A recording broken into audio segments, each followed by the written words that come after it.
students, how are you all? I hope you all are doing good. Today's topic is rights and duties. Points to study. What is the constitution, democracy, socialism, secularism, fundamental rights, fundamental duties, directive principles? Ready, steady, start. Before reading the lesson, ask your teacher about what fundamental rights are. ये आप खुद से करेंगे. What is the constitution? Every country has a setup of rules according to which the government of that country govern the country. This setup of rules called constitution. Our country also has a constitution. After India got freedom from British rule on 15th of August 1947, the government needed a set of rules to run the country. A constituent assembly was set up and Dr. Rajendra Prasad was chosen to be the president. Dr. B.R. Ambedkar was the chairman of the Constitution Drafting Committee. It took 3 years for the assembly to prepare a draft of our constitution. Okay, देखिए हर country के कुछ ना कुछ rules होते हैं. Okay, एक country को run करने के लिए प्रॉपर रूल्स एंड रेगुलेशंस बनाने पड़ते हैं और जो वो रूल्स और रेगुलेशंस होते हैं उसे क्या बोला जाता है? कॉन्स्टिट्यूशन बोला जाता है. ओके, जो सेट होते हैं रूल्स के उसे हम क्या बोलते हैं? कॉन्स्टिट्यूशन बोलते हैं. ओके, हमारी कंट्री का भी एक कॉन्स्टिट्यूशन है. ओके, इंडिया को जब फ्रीडम मिला ब्रिटिशर्स से 15 अगस्त 1947 को, उसके बाद हमारी जो कंट्री है उसको रूल्स एंड रेगुलेशंस की ज़रूरत थी. ओके, तो एक कॉन्स्टिट्यूएंट असेंबली सेट अप की गई और डॉक्टर राजेंद्र प्रसाद जो थे वो हमारी कंट्री के पहले प्रेसिडेंट थे. Okay, doctor B.R. अम्बेडकर जो थे उन्हें चूज किया गया था chairman of the constitution drafting committee का. ठीक है, तो 3 साल लगे थे पूरे हमारे कॉन्स्टिट्यूशन को बन के तैयार होने में. Okay, extra shorts.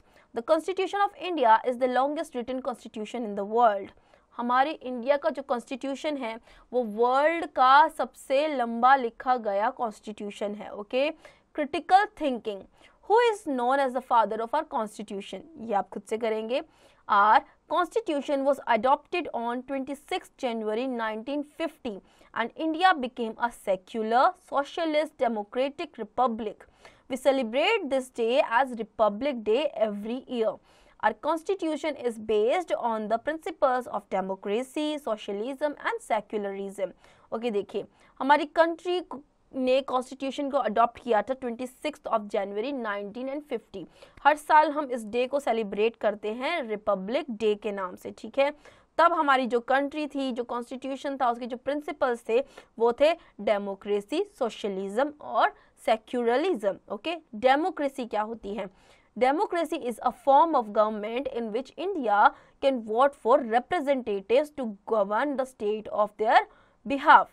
It means rule of the people, by the people, for the people. Okay, every citizen of India who is 18 years old and above has the right to vote and choose the representative who will form the government. Okay, देखिए democracy क्या है? Democracy एक form है जिसके through government जो है वो run की जाती है. उसके ऊपर रिस्पॉन्सिबिलिटीज़ आती है, जो उसके सिटीजन्स हैं उसकी जितनी भी नीड्स है उनको फैसिलिटीज़ प्रोवाइड करने के लिए. ओके, नाउ देखिए इसका मतलब क्या होता है? इसके जो रूल्स होते हैं इसका मतलब होता है कि rule the people, rule of the people, by the people and for the people. Okay, her citizen जो होता है वो केपेबल होता है जब वो 18 ईयर्स से अबव का होता है, तो उसके पास ये राइट होता है कि वो डेमोक्रेटिक कंट्री के लिए किसे चूज करना चाहता है, वोटिंग सिस्टम जिसे हम बोलते हैं, किसे वोट देना चाहता है. Okay, now socialism.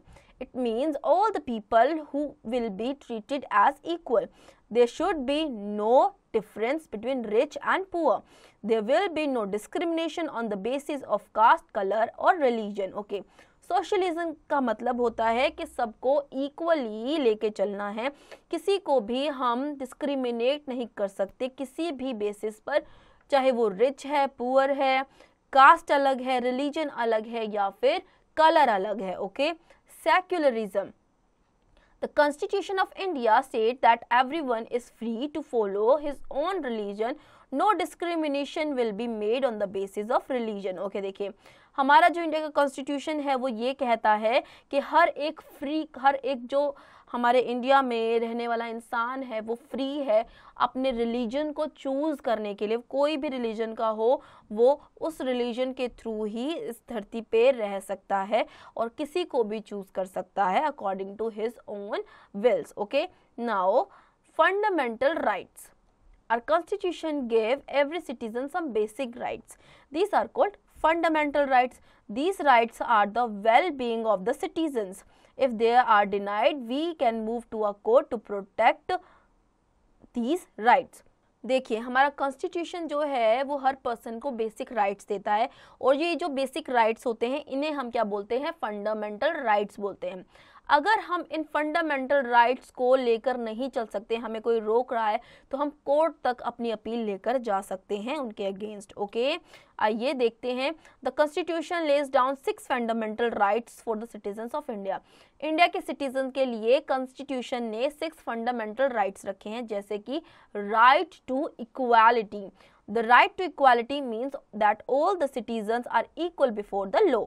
All citizens, irrespective of their religion, caste, race, sex and place of birth, are treated as equals. देखिए, इक्वालिटी का मतलब होता है हर किसी को इक्वल ट्रीटमेंट मिलनी चाहिए, कोई डिस्क्रिमिनेशन नहीं होना चाहिए।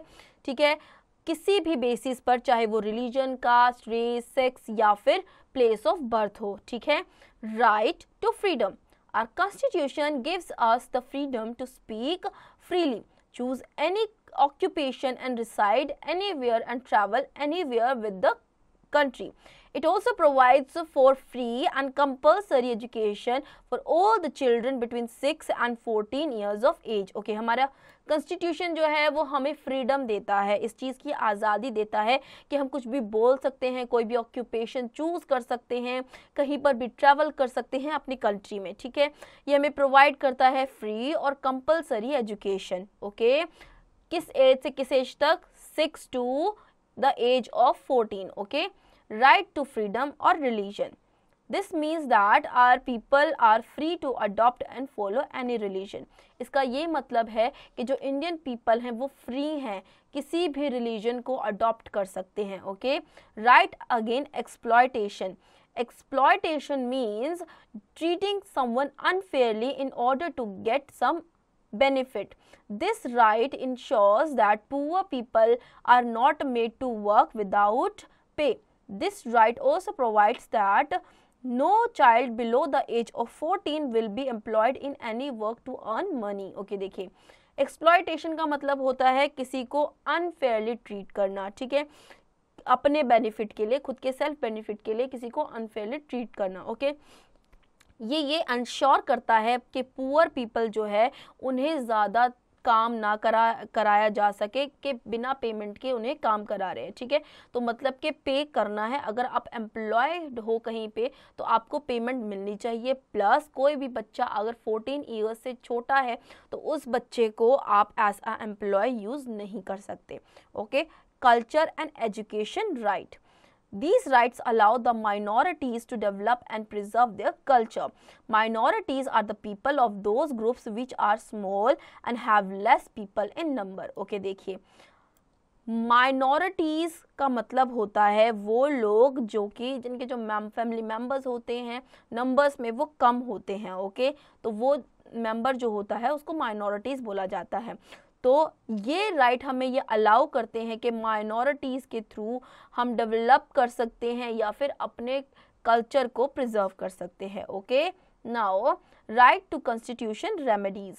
This right allows every citizen to move to court if any of their rights are denied.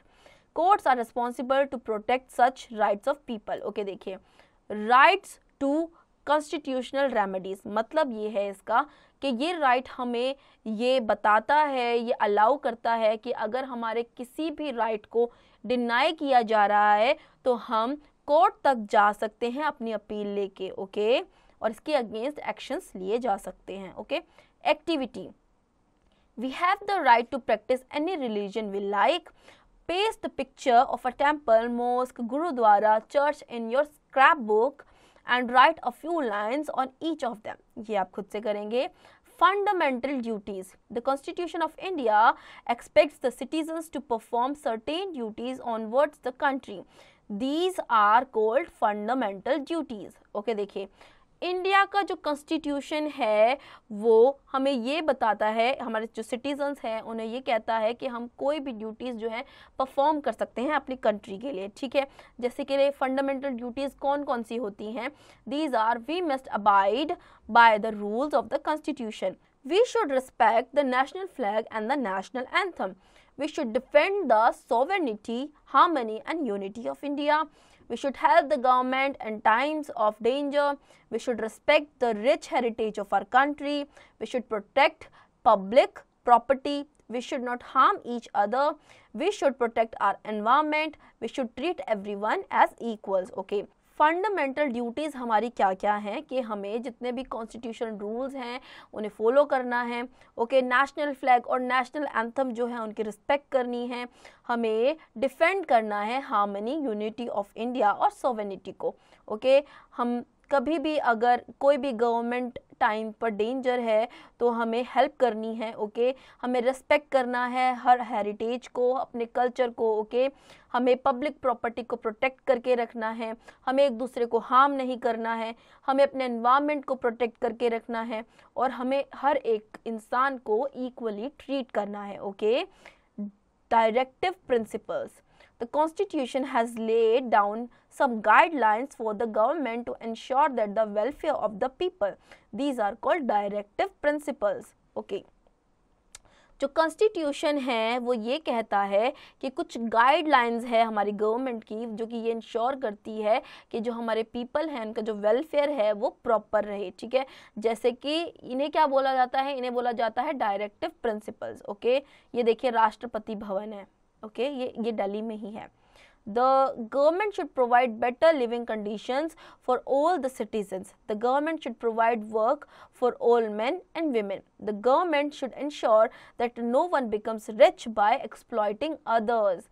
The government should provide free and compulsory education for children up to 14 years of age. The government should improve the conditions of scheduled castes, scheduled tribes and weaker sections of the society. The government should work towards the protection of environment and wildlife. Okay, देखिए government हमारे लिए क्या क्या कर सकती है कि government हमें प्रोवाइड कर सकती है बेटर लिविंग कंडीशंस देके, हमें प्रोवाइड कर सकती है duties, work, government jobs provide कर सकती है मेन और विमेन दोनों को। ओके, नाउ इंश्योर कर सकती है कि कोई भी इंसान अमीर ना बने पुअर लोगों को एक्सप्लॉइट करके। ओके, गवर्नमेंट हमें फ्री और कंपल्सरी एजुकेशन प्रोवाइड कर सकती है up to the age of 14 years. Okay, government improve कर सकती है शेड्यूल कास्ट और शेड्यूल ट्राइब्स या फिर जो वीकर सेक्शन है सोसाइटी के उन लोगों को। ओके, गवर्नमेंट वर्क करती है इंडिया के प्रोटेक्शन देती है हमारे एनवायरनमेंट को और वाइल्ड लाइफ को। Okay, extra shorts. The directive principles listed in our constitution have been taken from the constitution of Ireland. Okay, देखिए जो डायरेक्टिव प्रिंसिपल्स हैं हमारे कॉन्स्टिट्यूशन के वो लिए गए हैं आयरलैंड के कॉन्स्टिट्यूशन से। Okay, keywords: discrimination, unfair treatment of different classes of people on the ground of race, sex and religion. Heritage, something that is passed down from generation. Exploit, make use of a person or situation in an unfair way of benefit. Let's recapitulate. The Constitution of India is based on the principles of democracy, socialism and secularism. The Constitution has given certain rights to its citizens. These are called fundamental rights. It also laid down certain duties for its citizens which are called fundamental duties. Our constitution has laid down certain principles for the government to ensure the welfare of the people. These are called the directive principles. So students, I hope आपको ये chapter समझ में आया होगा। अब इसके exercise की practice आप खुद से करेंगे।